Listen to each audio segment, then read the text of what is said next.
പ്രധാനമന്ത്രി നരേന്ദ്രമോദി തിരുവനന്തപുരത്ത് എത്തി. മുഖ്യമന്ത്രി പിണറായി വിജയൻ, ഗവർണർ രാജേന്ദ്ര അർലേക്കർ എന്നിവർ എയർപോർട്ടിലെത്തി സ്വീകരിച്ചു. വിമാനത്താവളത്തിൽ നിന്ന് പുത്തരിക്കണ്ടം മൈതാനത്തേക്ക് റോഡ് ഷോ നടക്കും. കനത്ത സുരക്ഷയാണ് തലസ്ഥാനത്ത് സജ്ജമാക്കിയിരിക്കുന്നത്.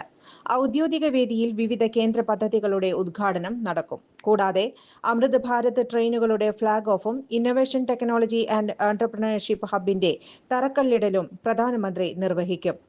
കേരളത്തിനുള്ള അതിവേഗ റെയിൽ പാതയും പ്രധാനമന്ത്രി പ്രഖ്യാപിക്കാൻ സാധ്യതയുണ്ട്.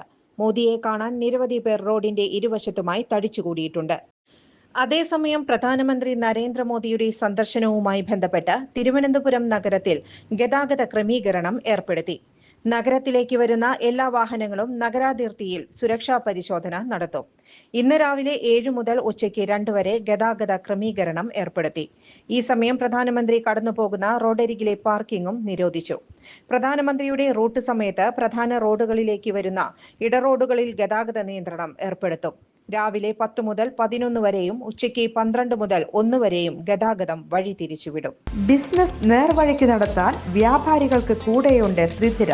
GST നോട്ടീസുകൾക്കുള്ള മറുപടി, registration, return filing, appeal filing, accounting, income tax return filing and project report തുടങ്ങി വ്യാപാരികൾക്ക് വേണ്ട നിർദ്ദേശങ്ങൾ ലഭിക്കാൻ ത്രിധിര അക്കൗണ്ട് വടക്കാഞ്ചേരി. ഫോൺ 9470773679. മറ്റൊരു നമ്പർ 9562467999.